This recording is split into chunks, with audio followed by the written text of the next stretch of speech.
AIC എന്ന് പറഞ്ഞാൽ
അത്രയും ഹൈ ക്വാളിറ്റിയുള്ള സാധനം വാങ്ങിച്ചിട്ട് അതിനെ നമ്മൾ മുളപ്പിച്ചിട്ടാണ് കസ്റ്റമേഴ്സിന് കൊടുക്കുന്നത്. ഇത് നിങ്ങൾ കൊണ്ടുപോയി കഴിഞ്ഞാൽ 10 മിനിറ്റ്. എന്തുകൊണ്ടാണ് ഇത്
മാർച്ച് 3-ന് എടൂരിനടുത്ത് കാരാപറമ്പ് എന്ന് പറയുന്ന സ്ഥലത്ത് ഞങ്ങൾ 3 തൊഴിലാളികളെയും വെച്ച് തുടങ്ങിയ സ്ഥാപനമാണ് AIC ഫുഡ് പ്രൊഡക്ട്സ് എന്ന് പറയുന്ന സ്ഥാപനം.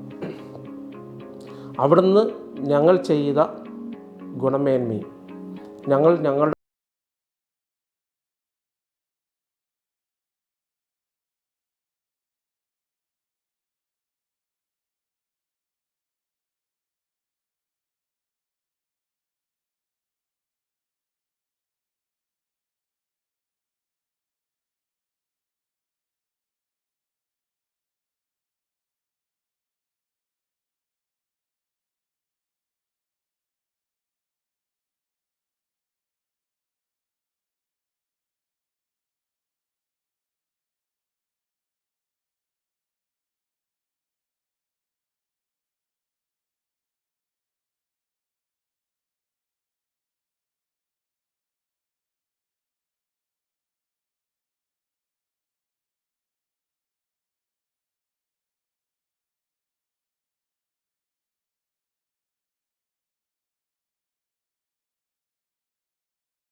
രൂപയുടെയോ 300 രൂപയുടെയൊക്കെ മുളകായിരിക്കും ഞങ്ങൾ വാങ്ങിക്കുന്നത്.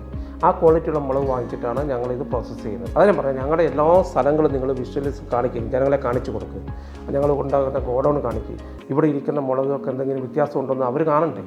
പിന്നെ ഞങ്ങൾ പറയാൻ വേണ്ടി ഇന്ന് നിങ്ങൾ വരുമ്പം ഇവിടെ എന്താണ് ഇവിടെ വർക്ക് നടക്കുവാണല്ലോ. അപ്പം ആളുകൾക്ക് തോന്നണം ഞങ്ങൾ ചെയ്യുന്നത് ജെന്യുവനാണെന്ന് അവർ തന്നെ തോന്നട്ടെ, അവർ തന്നെ കണ്ട് വിശ്വസിക്കട്ടെ. താങ്കളുടെ ഇത്രയും കാലത്തെ നിരീക്ഷണത്തിൽ താങ്കളുടെ താങ്കളുടെ എക്സ്പീരിയൻസിൽ വെച്ച് ചോദിക്കുകയാണെങ്കിൽ എന്താണ് ഈ മായങ്ങൾ, എങ്ങനെയൊക്കെയാണ് ഈ മായങ്ങൾ പറയാൻ പറ്റുന്നത്, എങ്ങനെയൊക്കെയാണ് പ്രധാനപ്പെട്ട വസ്തു പറങ്ങിപ്പൊടി, അതുപോലെ മല്ലിപ്പൊടി? മുളക് പൊടിക്കകത്ത് മായങ്ങൾ എന്ന് പറഞ്ഞാൽ മുളക് പൊടിൻ്റെ അകത്ത് ഏറ്റവും ഈ കളറെടുത്ത മുളകിൻ്റെ വെള്ളക്കായ കൊണ്ട് അടിച്ചിട്ട് അതിൻ്റെ അകത്ത് കളർ കയറ്റുന്ന പണിയുണ്ടൊന്നും. രണ്ടാമത് ചെയ്യുന്ന പണിയെന്ന് വെച്ചെങ്കിൽ അതാണ് ഏറ്റവും കൂടുതൽ മുളക് പൊടിക്കകത്ത് കാണുന്ന മായം എന്നാണ് പറയുന്നത്. ഏറ്റവും കൂടുതൽ ഈ വെള്ളക്കായാണ് മാർക്കറ്റിൽ. നിങ്ങളിപ്പോൾ ഇവിടെ ചെന്ന് കഴിഞ്ഞാൽ ഈ നമ്മൾ ഭക്തി എന്ന് പറയുന്ന മുളകാണത്, കാരണം വെള്ളക്കായാണ്. അപ്പം സാധാരണ മുളകിന് 400 രൂപ റേറ്റ് ഉണ്ടെങ്കിൽ അതൊരു എത്രയാണ്, ഒരു 35 രൂപ 40 രൂപ 45 രൂപയ്ക്ക് കിട്ടും മാർക്കറ്റിൽ. അത് വാങ്ങിച്ചിട്ട് കമ്പനിക്കാരൻ കൊണ്ടുപോയിട്ട് ചെയ്യുന്ന പ്രോസസ്സാണ് ഈ കാണുന്നത് മൊത്തം. പിന്നെ ഇതിനിടയ്ക്ക് മല്ലിപ്പൊടിക്കകത്ത് എന്താണ് ഉമ്മി, അത് അരി നെല്ല് കുത്തുന്ന ഇത് പൊടിച്ച് ചേർത്തിട്ടുണ്ട്, മറക്കപ്പൊടി പിടിച്ചിട്ടുണ്ട്, ഇങ്ങനെയൊക്കെ പറയുന്നുണ്ട്. പക്ഷെ ഇതൊന്നും പുറത്ത് വരില്ല. കാരണം ഇന്നത്തെ നിങ്ങളെ നിർത്തിക്കൊണ്ട് പറയാണ്, ഇന്നത്തെ മാധ്യമങ്ങളാണെങ്കിലും രാഷ്ട്രീയക്കാരാണെങ്കിലും അന്നത്തെ ആഹാരത്തിന് വേണ്ടിയാണ് ശ്രമിക്കുന്നത്. നമ്മളിത് തുടങ്ങിയപ്പം പ്രകൃതിദത്ത ഉൽപ്പന്നങ്ങളുടെ കലവറാന്ന് എഴുതി. അത് കഴിഞ്ഞിട്ട് കുറേ ആളുകൾ എന്നോട് ചോദിച്ചു, നിങ്ങളിത് എങ്ങനെ ഉണ്ടാക്കും, ഇത് എനിക്ക് പ്രാന്താന്ന് പറഞ്ഞ ആൾക്കാരുണ്ട്. കാരണം വെച്ചെങ്കിൽ ഇത്രയും വലിയൊരു സംരംഭം തുടങ്ങിയിട്ട് ഇത്രയും തൊഴിലാളികളെയും വെച്ചിട്ട് ഇത് വിപണിയിൽ വിറ്റഴിക്കാതെ ഇവനിത് വെച്ചുകൊണ്ടിരിക്കുക, കെട്ടിപ്പിടിച്ചുകൊണ്ടിരിക്കുകയാണ്, ഇവന് പ്രാന്താന്ന് പറയുന്ന ആൾക്കാരുണ്ട്. ഞാൻ അത്തരം ആളുകൾക്കുള്ള ഒരു മറുപടിയാണ്, ഉപഭോക്താക്കളുടെ എണ്ണം കൂട്ടുന്നതിലല്ല ഞങ്ങളുടെ ശ്രദ്ധ, ആരോഗ്യമുള്ള തലമുറയെ വാർത്തെടുക്കുകയാണ് ഞങ്ങളുടെ ലക്ഷ്യം. കാരണം ഒരു തലമുറ വരട്ടെ ഇങ്ങോട്ടേക്ക്, ഈ നാടിന് എനിക്ക് ചെയ്യാൻ പറ്റുന്ന ഒരു സേവനം അതാണ്. ഞാനിതൊരു സേവനമായിട്ട് ഞാൻ കാണുന്നത്. എൻ്റെ മക്കളും എൻ്റെ കുടുംബം നന്നായിട്ട് ജീവിച്ചു പോകുക എന്നുള്ളതേ ഉള്ളൂ. കാരണം ഇതുകൊണ്ട് വലിയ കോടീശ്വരനാവണമെന്നൊന്നും എനിക്ക് വലിയ ആഗ്രഹങ്ങളൊന്നുമില്ല. പക്ഷേ ഒരു തലമുറ നശിപ്പിച്ചുകൊണ്ട് ഒരു റുപ്യ പോലും എൻ്റെ വീട്ടിൽ വേണ്ട. ഒരാളുടെ ആരോഗ്യത്തിന് ഹാനികരമാകുന്ന ഒരു പ്രൊഡക്റ്റുകളും ഞങ്ങൾ വിറ്റഴിക്കില്ല. അത് ഞാൻ എൻ്റെ ഉപഭോക്താക്കൾക്ക് 100% നിങ്ങൾക്ക് എന്നെ വിശ്വസിച്ച് വാങ്ങിക്കാം. ഇപ്പോൾ എവിടെയൊക്കെയാണ് താങ്കളുടെ ഔട്ട്ലെറ്റ് ഉള്ളത്? അവിടെയാണ് വിൽപ്പന കൂടുതൽ എങ്ങനെ വിപുലീകരിക്കാൻ ഉദ്ദേശിക്കുന്നത്? എങ്ങനെയാണ് അതിൻ്റെ ഭാവി പ്രവർത്തനങ്ങൾ? ഇപ്പോൾ കാരാപറമ്പിൽ ഞങ്ങളുടെ തുടക്കം അവിടെ നിന്നാണെന്ന് പറഞ്ഞല്ലോ. അവിടെ നല്ല രീതിയിൽ ഞങ്ങൾ പ്രവർത്തനം നടക്കുന്നുണ്ട്. പക്ഷേ പ്രൊഡക്ഷനൊക്കെ ഞങ്ങൾ ഇങ്ങോട്ടേക്ക് മാറ്റി. അവിടെ ഇപ്പം സർവീസ് മാത്രമേ ഉള്ളൂ, സർവീസുകളും പിന്നെ സെയിൽസും മാത്രമേ ഉള്ളൂ. ഇപ്പം ഞങ്ങൾ ഇരിട്ടിയിൽ നല്ലൊരു ഔട്ട്ലെറ്റ് തുടങ്ങിയിട്ടുണ്ട് കഴിഞ്ഞ ദിവസങ്ങളിലായിട്ട്. പിന്നെ കമ്പനിയിൽ ആളുകൾ വരുന്നുണ്ട്. പിന്നെ കുറച്ച് നല്ല മില്ലുകാർ വന്ന് സാധനങ്ങൾ നമ്മുടെ അടുത്ത് വാങ്ങിച്ച് പോകുന്നുണ്ട്. പിന്നെ ഉള്ളത് നമുക്ക് 2 ഹൈപ്പർ മാർക്കറ്റുകളുണ്ട്, അവിടെ ഞങ്ങളുടെ പ്രൊഡക്റ്റുകൾ വിൽക്കുന്നുണ്ട്. പിന്നെ പേരാവൂർ ഞങ്ങളുടെ ഒരു ഔട്ട്ലെറ്റ് നമ്മൾ ഫ്രാഞ്ചൈസി ആയിട്ട് കൊടുത്തിട്ടുണ്ട്. അപ്പോൾ അങ്ങനെയാണ് ഇപ്പോൾ ചെയ്തിരിക്കുന്നത്. ഇപ്പോൾ കുറച്ച് ആളുകൾ ഫ്രാഞ്ചൈസി ചോദിച്ച് വരുന്നുണ്ട്. അപ്പോൾ ഞങ്ങളുടെ കണ്ടീഷൻസ് അനുസരിച്ച് അത്തരം ആളുകൾക്ക് ഫ്രാഞ്ചൈസികൾ തന്നെ കൊടുക്കാൻ ഞങ്ങൾ ആലോചിച്ചുകൊണ്ടിരിക്കുകയാണ്. അല്ലെങ്കിൽ അത്തരം സ്ഥലങ്ങളിൽ നമ്മൾ ഡയറക്റ്റ് ഔട്ട്ലെറ്റുകൾ തുടങ്ങും. ഇതാണ്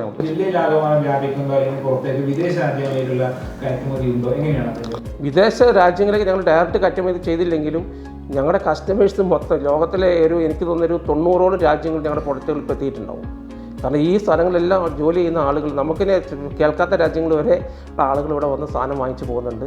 പോകുമ്പോൾ 1 വർഷത്തേക്കുള്ള സാധനങ്ങൾ നിങ്ങൾ ഇന്ന് വരുമ്പോൾ തന്നെ കണ്ടില്ലേ, ഒരു സിസ്റ്റർ UK എന്നാണ് വന്നത്, അവർ 1 വർഷത്തേക്കുള്ള സാധനങ്ങൾ വാങ്ങിച്ചിട്ട് പോകുന്നത്. അപ്പോൾ വരുന്ന കസ്റ്റമേഴ്സ് നല്ല ബില്ല് തരും.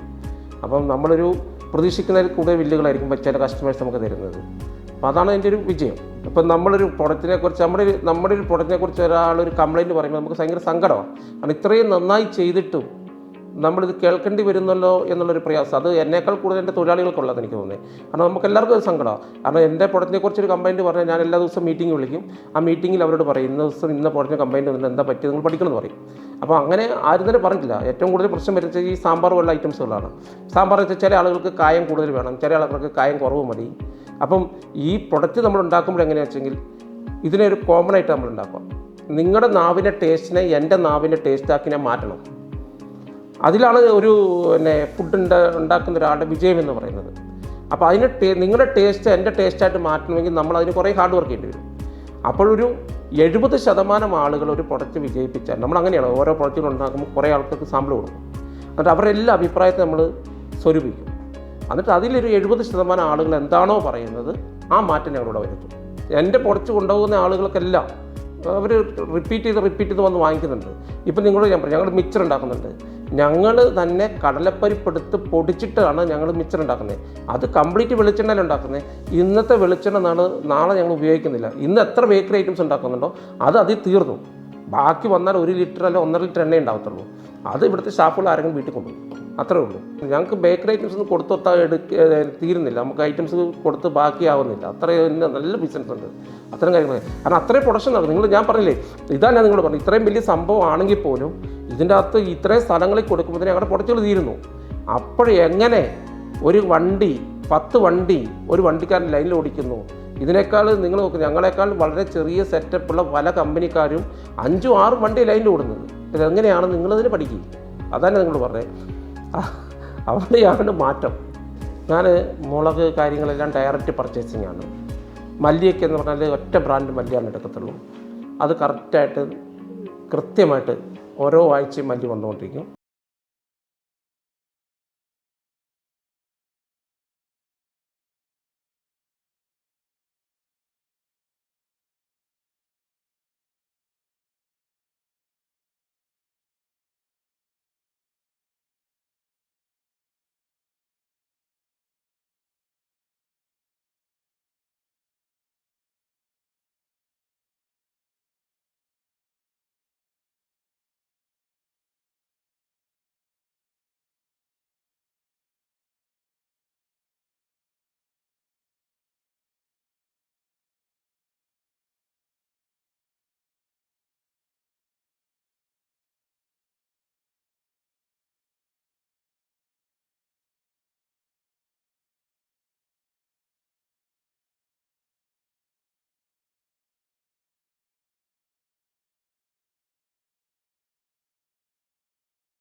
ഒരു പ്രൊഡക്റ്റ് ചെയ്ത് അതിനെ പരീക്ഷിച്ച് അതിനെ വിജയിപ്പിച്ചെടുക്കുക എന്ന് പറയുന്നത് അത്രമാത്രം എക്സ്പെൻസീവാണ്. അപ്പം അതൊരു ഭാരിച്ച ചിലവാണ്. അപ്പോൾ അതെല്ലാം ചെയ്ത് നമ്മളിങ്ങനെ ഞാൻ എല്ലാ ദിവസവും ഓരോ ഐറ്റംസ് നമ്മൾ ഒരു മാസം പുതിയ കുറേ പ്രൊഡക്റ്റുകൾ ചെയ്ത് വയ്ക്കും. അത് ചെയ്ത് അതിൻ്റെ എക്സ്പീരി എത്ര നാൾ നിൽക്കും എന്നൊക്കെ നമ്മൾ നോക്കണ്ടേ. അതിന് ശേഷം നമുക്ക് വിപണിയിലേക്ക് ഇറക്കാൻ പറ്റത്തുള്ളൂ. അപ്പോൾ അതിൻ്റെ ഒരു പഠനം കൂടി കഴിഞ്ഞിട്ടേ നമുക്ക് ചെയ്യാൻ പറ്റും. അങ്ങനെ ഒരു 3-5 ഐറ്റംസ് ഇപ്പോൾ തിരിപ്പുണ്ട്. ഇപ്പോൾ ഞങ്ങളിപ്പം അടുത്ത വർഷം ഞങ്ങൾ ആദ്യം ചെയ്യാൻ പോകുന്നത് ഞങ്ങളുടെ ചക്കക്കുരുമാങ്ങയില്ലേ, അത് ഞങ്ങൾ ഡെവലപ്പ് ചെയ്ത് വെച്ചിട്ടുണ്ട്. കാരണം നേരെ കൊണ്ടുപോവുക, വെള്ളത്തിലിടുക, കടുക് പൊട്ടിക്കുക, 2 മിനിറ്റ് കറിയായി. അപ്പോൾ അതിൻ്റെ കാരണം ഇതാണ്, ഞാൻ ഇപ്പോഴും നിങ്ങളോട് പറയുന്നു. കാരണം നമ്മുടെ ആളുകൾ സാധനം സ്വന്തം ഉപയോഗിച്ച് പഠിക്കട്ടെ.